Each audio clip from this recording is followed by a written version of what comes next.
Complex News, it's 360 with Speedy Morman. I'm him, and we have a very special guest in the building. It's not $1,000, it's not $1 million, but it's $1 billion baby entertainment.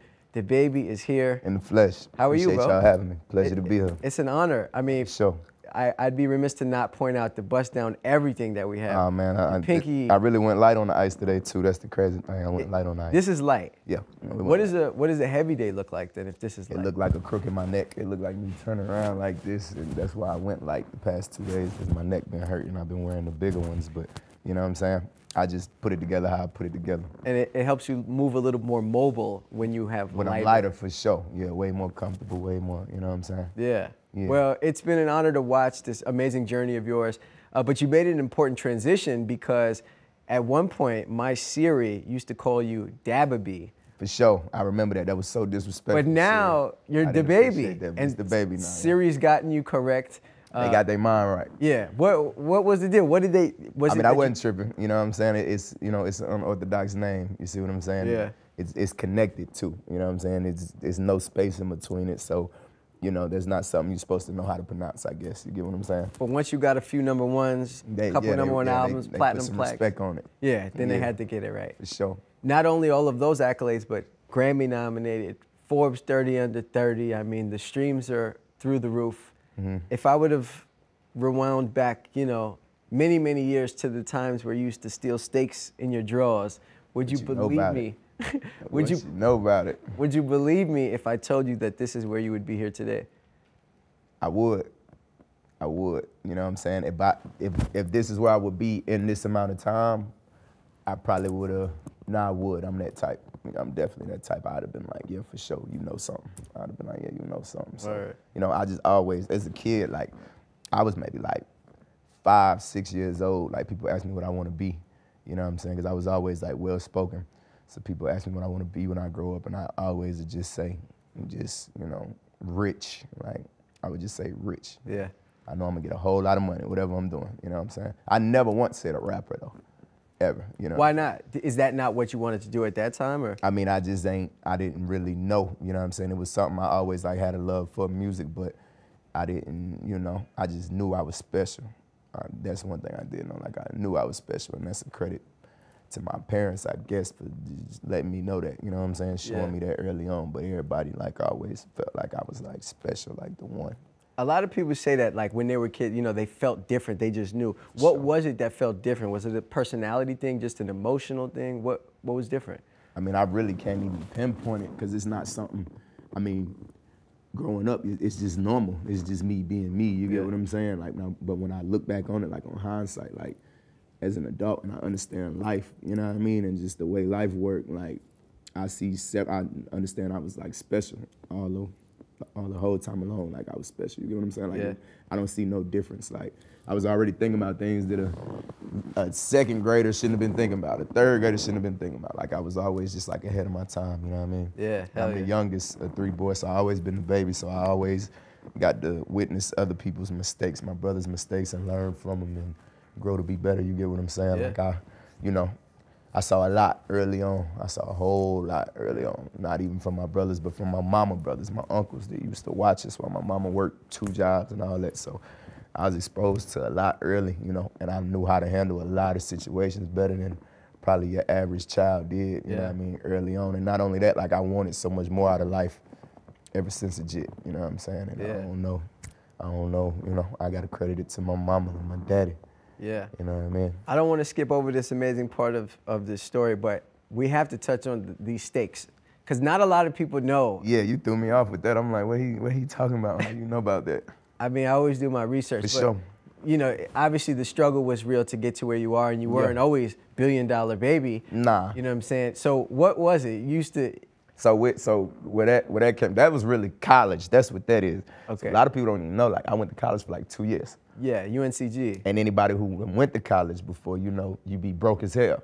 You know what I'm saying? You spend that. And once you spend that, if you get a refund check, once you spend that, it's over with. Yeah. You know what I'm saying? That shit. Now you in the projects. You get what I'm saying? So, I love to eat good. You know what I'm saying? I can cook too. That's another fun fact. I can cook my ass off. Like, I'm the best cook I know. We go put together full meals. You know what I'm saying? I don't want to you know, you gonna make me, I'm nowhere near a thief, but you know, we had to eat. So yeah, we would go get full meals. We'd go into a food line and walk out with steak, rice, A1 sauce, all the way down to the condiments. You get what I'm saying? A1 sauce, all that. The instant mashed potatoes, put together a whole meal. Probably just buy the Hawaiian rolls and just cook though. Probably buy that, you know what I'm saying? But yeah, we survived. I'm a survivor.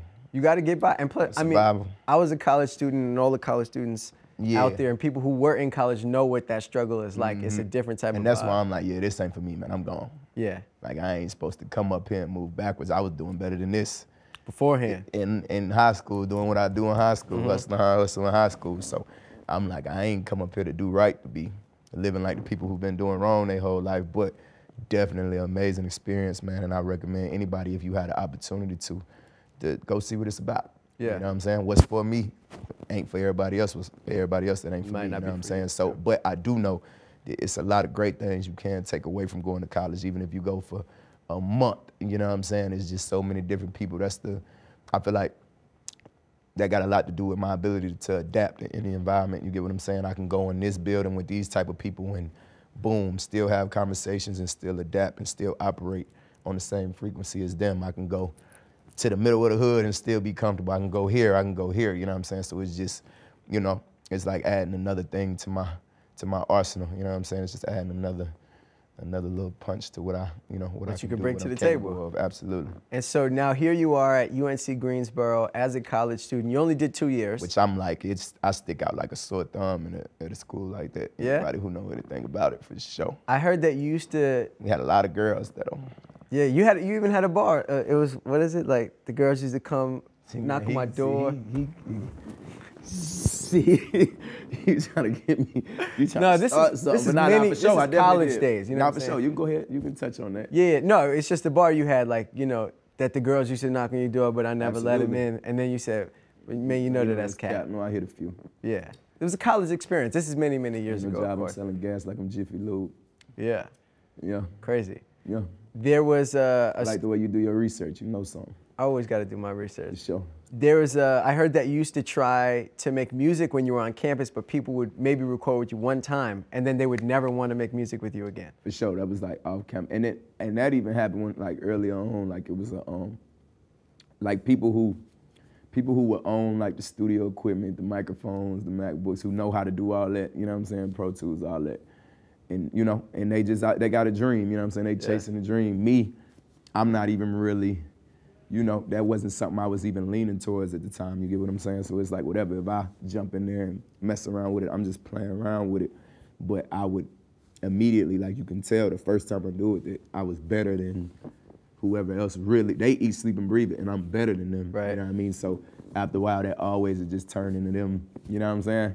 I'd be like, what's up? You want to mess around? You want to, you know what I mean? Rap today, you want to record today? I got to do this, I got to do that. And you hear them in their room rapping their ass off. Yeah. You get what I'm saying? But it ain't nothing to it, man, because that wasn't my thing. That wasn't my, like, that wasn't something that I was, like, you know, locked in on at the time. Because when I'm locked in on something, I'm locked in on it. Like, and I would just go buy the shit myself and just invest in myself and do it, which is eventually, like, what I ended up doing. Yeah. Yeah. So as this journey continues, right, you finally started to really lock into that music. Yeah, I really stepped away from it again. Like I would play around with it then, and I would only play around with it when it's around me. You get what I'm saying? So I'd play around with it then, but then I stepped away from it, and I left from up there. It was I couldn't do it no more. Right, you had to go get some money. I always, and it wasn't about the schoolwork, because I always excelled academically. You get what I'm saying? Like it wasn't nothing. Like I could probably go back to college now and still take the classes, go through the curriculum, pass them and everything. Like I could go get a degree right now and probably whatever it is that I want to do. Besides medical, I ain't doing all that. Yeah. I mean, you're already halfway done. Could you see yourself? I swear to God, I am about halfway done. Yeah. Could you see yourself going to finish that one day? No. No, I would go for something else. Like I would go for like music production or something like that. You get what I'm saying? Yeah. I would go for like something like a field that I'm in. Like it just got to be real. And that's a recommendation I got for anybody. Like just going to school, like know exactly what it is like that you want to go for. Like go for something where you gotta learn these, like you gotta acquire these skills and this knowledge in order to do that. Right. Anything else, like, you know, my opinion You know, you got people that go to college and they get master degrees in a specific field, but then they go get a job doing something completely that different. don't got nothing to do with that. You get what I'm saying? Did somebody that just graduated high school, but they got experience from working with their parents, you know what I'm saying? You got the same job as them now. They right beside you, y'all getting paid the same amount. But you done went to school for all these years and got to pay back all these loans. So just know what you're going for. Because every second that I spent in college, like I didn't have a major. You know what I'm saying? I was undecided. I was just taking the ones that you kind of like, you got to take.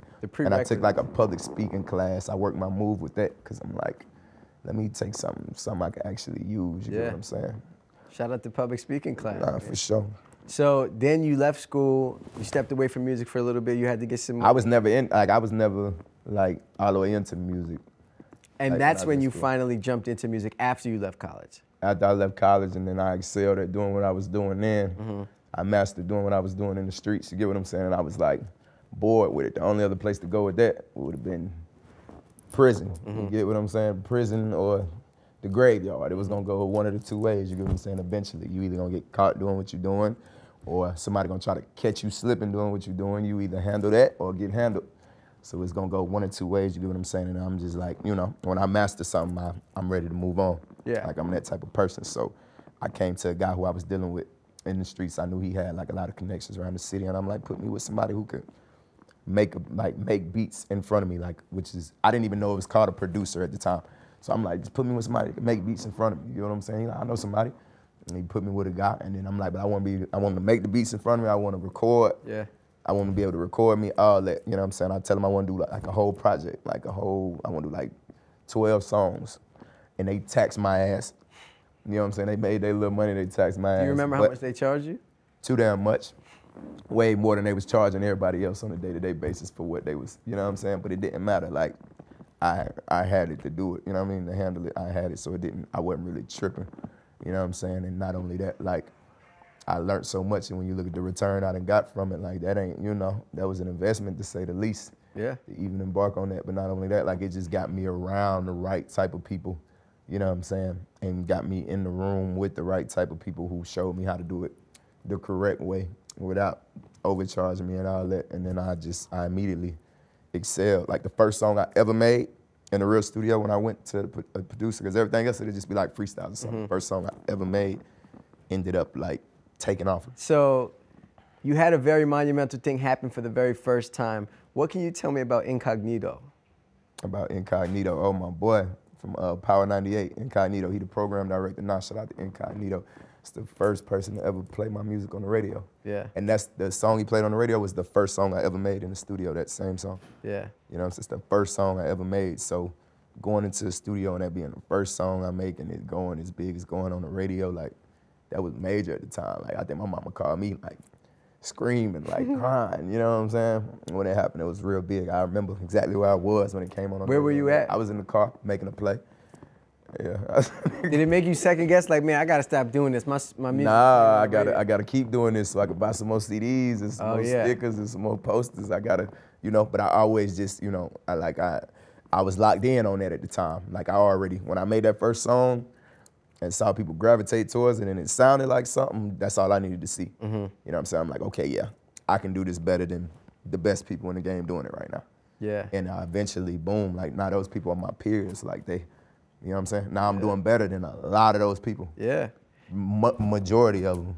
95% of them. So it's, you know, it ain't nothing short of a blessing. And now there's no looking back. I mean, you've got so many accolades, Billboard Hot 100s, and songs with Dua Lipa, pop stars. I feel like a lot of people in hip hop wouldn't do a song with Dua Lipa. But you did. And now it's still, after this many weeks, so high on the charts.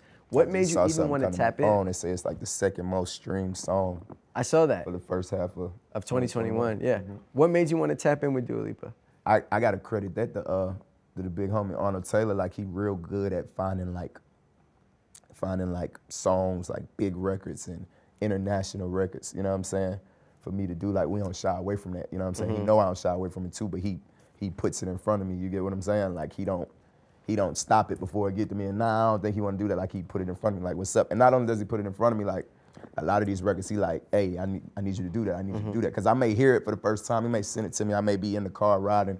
You know what I'm saying? I may be in a different mode at the time. You get what I'm saying? So I hear it, and then I'll be like, okay, when I get back to the studio, I'm gonna play with that. I'm gonna mess around with that. But he, you know, he real big on that, on finding them big records, them monsters, them international ones, different things. You know what I'm saying? Then I can show my range and just my ability to fit into any different category. You get what I'm saying? Yeah. So I enjoy doing records like that. You know what I mean? Like I love it.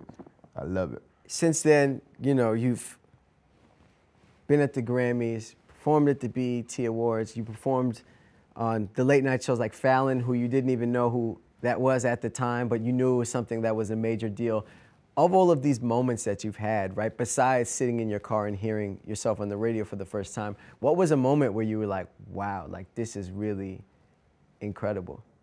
The first time I performed at the BET Awards, for sure. Like that was big to me, because growing up, like that's what we watched. Like I remember watching the reruns, you know what I'm saying, wanting to know who was gonna win the award, like all that. Now I'm all over it, like, get what I'm saying? Like, all over it. So performing at the BET Awards, that was definitely one of the moments where I'm like, okay, wow, you know what I'm saying? But there's been a lot of other moments since then too, but like, I'm not easily like impressed with myself. Like that's one thing about like my upbringing, like, you know, I was taught from like an early age, and you know, and my pop stood on that, like, you don't get credit for doing what you're supposed to do. Like ain't no clap, ain't no celebration, ain't no prize for doing what you're supposed to do.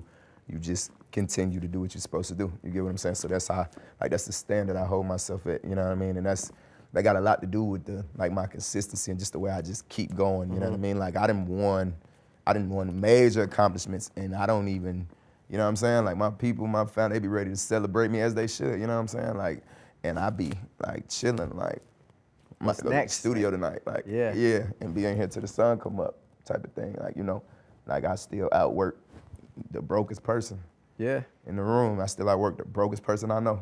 You get what I'm saying? I can get a $10 million check today. I'm gonna be the hardest working person I know the day after. Damn. I'm not gonna go do this, do that, do that. Like I'm going, you know what I mean? A lot of the things that I buy, like the luxury things I buy, like I be too busy working to enjoy them. You get what I'm saying? I got them on standby until, you know what I'm saying? Until I feel the need to, because I don't feel like I done half of what I'm set out to do. You get what I'm saying? So that's just the way I'm set up. Like I don't really, so there's been a lot of moments where it's like damn, but at the same time, like that don't happen too often. It gotta be something like super personal, like to me, like BET Awards, like I was really like a kid watching that. So the first time I did that, okay, it's like cool. You feel me? Other things, it just depends on like the type of connection I got to whatever it is, you know what I mean? I remember when Beyoncé walked up to me at Diddy crib though and told me she was like a fan of my music and all that shit, told me she loved what I'm doing and shit. That was another dope. one of those. I'm like, okay, this Beyoncé, you did what I'm saying. Diddy too, that was dope too. He reached out to me, you know what I'm saying?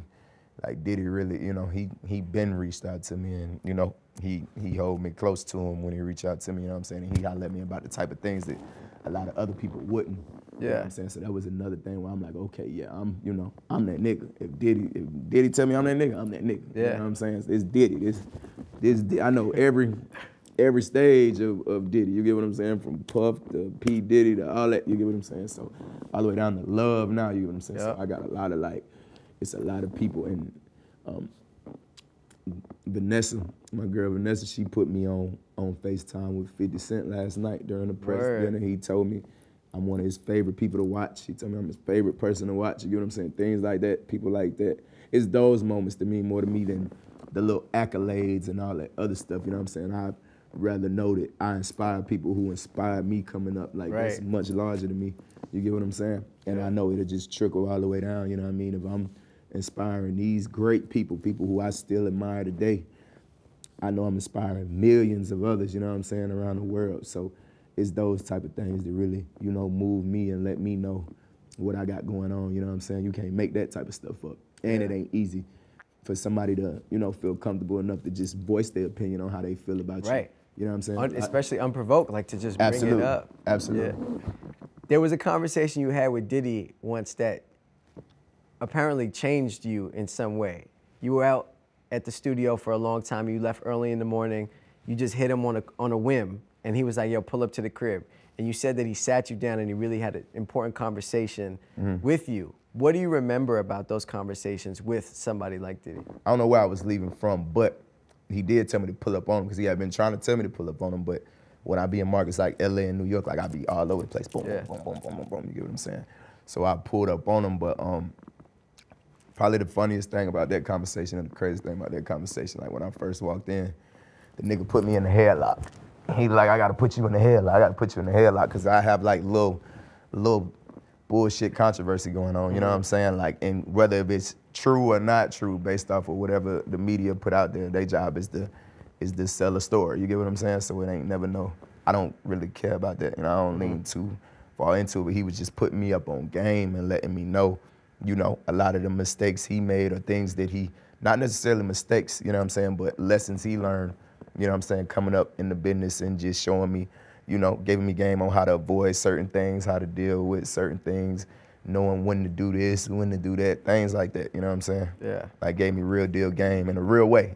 Like we ain't talking about all the glitter and the gold, like we talking about, you know, he like, listen, you got you that, you know what I'm saying? So this is what's gonna come with that. Don't let nobody trick you out your position, Right. this and that, know how to handle it, let's get to the money. Yeah, getting to the money is important. For sure. And obviously it's important for these kids. Absolutely. And I have to ask you about this amazing, incredible moment that just happened on the internet. So Sure. these two kids, young hustling kids, tried to sell you For some sure. candy. What happened? You said, how much does it cost? And they tried to upcharge you. What I was see him, so in the Sprinter van we in, it's tinted from the outside, but then from the inside we can see straight out. So I see him come up the street and I actually want me some candy at the time, you get what I'm saying? Like, so I see him coming up the street, I'm getting ready to ask him for some candy. I tell my assistant, I say, give me my money, grab my money out the bag real quick. No lie. She reach in the bag and she gives me the bust down. Bust down is what we refer to as smaller denominations of money. You get what I'm saying? 20s, 5s, 1. She give me that, like, here. She give me, it's probably a total of like $60. I'm like, no, give me the bankroll. Give me the one that's just straight 50. So off the rip, I planned on overpaying them. I wanted them to walk off with nothing but money, and I take the little box of fruits and I take the box of Skittles. That's what it was to me. Like, I don't never just buy a single candy bar. Anytime I buy something from somebody hustling like that, like I buy the whole thing, especially when it's kids, because I sold candy as a kid. Like, my mama would go to Sam's Club and get me I tell my mama to go to Sam's, she used to stop at Sam's, so I saw it. Like I say, I've been a hustler like from the beginning, so when I saw like Skittles, the 30 pack for $8, I already know, $1 a piece, $30. Yeah. I'm gonna make $22 over and over again, and I'm gonna come back, boom, boom, boom, till I can get the 60 box, you get what I'm saying, or whatever, and then I'm gonna hustle it all the way up. So I saw myself in them, you get what I'm saying, immediately. I saw myself in them, and you know, I slide the door open. They was already asking the Sprinter driver to buy something. He, nah, I'm good. And I told him through the partition, and the partition was down, and I'm like, oh, tell him, hold on, don't let him walk off. While she was getting the money out, I slide the door open, they say, oh, the baby, what's going on? I'm like, how much you want? When I say how much you want for the box, I'm saying like, how much do you want for the box? Like, you get what I'm saying? And I see him think about it, $200, $200. And I'm like, $200, how much you selling for? You know what I'm saying? He $2 a piece. They $2 a piece. I see a big ad. I already see it say 34, this damn big on the side of the box. You get what I'm saying? So I already know what's in it. I'm like, you know, but I don't never knock they hustle. You know what I'm saying? I don't knock nobody hustle. So I give them the opportunity to just make it make sense why you want $200 for this. Because I didn't say, I'm about to bless y'all, how much you want me to bless y'all? It's not what I said. That's how much do you want for this. You know what I'm saying? They say $200. And then I asked the other youngin' that's with him, I'm like, okay, well, what you want for this? You know what I'm saying? When he get to stuttering about his numbers, because I'm like, okay, how many in there? And he acting like he don't know. I'm like, bro, it's right here on the box, bro. It's 34. You know what I'm saying? If it's $2 a piece, that's $68. Yeah. Like, we don't, you know what I mean? Like, tell me $68 and then let me give you $500. Right. You get what I'm saying? And then me, see, I was this type though. Like, I was this type of hustler when I was done. It don't matter what, if I would have given me $200, $500, whatever, I wouldn't have went and spent it on bullshit. I would have went back and got $200 worth of candy. And then, yeah, I was hustling so hard when I was selling candy. And this is why I was so tickled by it. It had got so ridiculous to a point to where I started having so much candy, I was fronting it out to other kids in school, and they was bringing me back the money at the end of the day. I swear to God, like, it was bringing me back the money at the end of the day. I remember a teacher coming up to me in the cafeteria, because I had people just rushing up to me. It looked like I'm selling crack. People rushing up to me, I'm boom, boom, boom, taking money, boom, boom, boom, taking the money. Selling people, the whole box would be gone. Like I come with a full box, the whole box would be gone. I remember a teacher coming up to me, and he walked up to me, the captain, come here. And he walked up to me, you met me halfway, you gonna be a drug dealer. And I'm like, nah, hell nah. At the time, I ain't smoke weed, I ain't do nothing. This was early on, like this, I was like a kid. This was early on, I'm like, nah, I ain't gonna be no drug dealer, man. But nah, like, you know, I just apply the same hustle that I apply to the music, to whatever, any type of hustle I've never been in, it done just been the same thing all the way along the way. And I just thought, I didn't think, I just know it's important to let them know, you know what I'm saying, doing right by people too, that's an important part of doing business too, you get what I'm saying, especially if it's somebody who you trying to get money from, you get what I'm saying, especially if it's a consumer or whatever it is you're selling, it don't matter, you know, don't look at a blessing, you know what I'm saying, and treat it like, you know, an opportunity, which it is an opportunity, but at the same time, like, you know, just don't try to get off on me.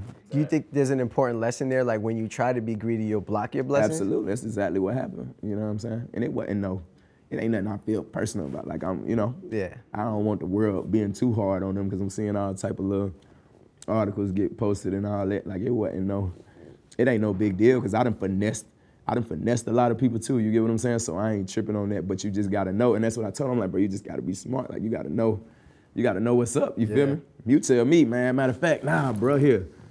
I usually charge somebody this for the whole box, I'm just gonna charge you $2 all the way down, and I'd have looked at them, gave him $1,000, you know what I'm saying? Like, oh, you know something, that's exactly what I said, okay, you get it, you know what I mean? Like, you still gotta make the consumer feel like they winning. Don't never let the consumer feel like they losing when they buy your product. You know what I'm saying? So it really wasn't that deep at all to me. You know what I'm saying? It wasn't that deep at all. It went viral, but you know, I respect they hustle. Either way it go. Gotta respect it. I ain't cuss them out and this and that. I gave them knowledge and you know, and paid them. The bought one piece of candy from each of them and closed the door. You know, so I see y'all later. I still told them y'all be good. You know what I'm saying? Yeah, we saw that you were at the ESPY Awards. Yeah. We seen you with LaMelo. We seen you presenting an award. And then we seen you backstage with Sha'Carri Richardson. Yeah. Very, very popular. But that encounter seemed so genuine. She's a runner. She's in charge. It seemed like she was very excited to meet you. And she kept informing you of who you were. That you are DaBaby. What was that moment like for you being in it versus us just like watching it? I mean, it was just my first time meeting somebody. You know what I'm saying? And I was when I saw her there, I knew I wanted to holler just to tell her, you know, keep your head up, don't let people, you know what I'm saying, get you down about none of that. You know what I mean? So much more stuff for you. Like that's all it was that I was trying to holler at her about. So I wanted to make sure that she did hear that from somebody like me that night. You know what I'm saying? So I just wanted to make sure she heard that from somebody like me. But that was dope though. That was dope. You know what I'm saying? Anybody who, you know what I'm saying, who's excited to see me or a fan of me or, you know what I'm saying, a supporter of mine, like it's always all love with me. Like I ain't never really, you know, I ain't never really tripping. I'm always happy to see somebody happy to see me. Yeah. For sure. Well, they're telling us that we're out of time, but for sure. What is it that we can look forward to from DaBaby? I know you got an album coming out. You got a hot single out right now. What can the people look forward to? Another single before the album. I was gonna say the album. You know too much, bro. You know. Bro, I do my research. Yeah, man. You could have just talked for me up here. You know too much. So definitely a new album on the way. New visual and a new single on the way prior to the album, and just a worldwide takeover. You know what I'm saying? COVID's over, so y'all in trouble. Is this the one that zoomed in close on me? That's on you, yeah. Worldwide takeover. You niggas is in trouble. I'm back. Billboard baby, Complex baby. You know what I'm saying? I'm everything. You get what I'm saying? So we back. We in full effect, man. Looking forward to giving the world this new music, these new visuals, this whole new wave. I'm back completely hands-on with every single thing that I'm gonna put out. You get what I'm saying? It'll be handmade. It's tailored by me. You get what I'm saying? Every single thing that I put out. So look forward, you know what I mean, to an exciting rest of the remainder of this year. Yeah, it's going down. Give the fans a little something to know. What is it that they can look forward to? What type of vibe, what type of energy? What is it? Something they ain't used to at all. Something that they ain't never had. You get what I'm saying? I really don't got no specific description for it. I'm gonna put it out there and let them speak for me. You know what I'm saying? Let them speak for me. But y'all in for a good one, for sure. I love to hear that. To say the least. Yeah. Yeah. Well, baby, thank you for pulling up, bro. We appreciate you taking the time, bro. Be safe. I love. And keep getting this money.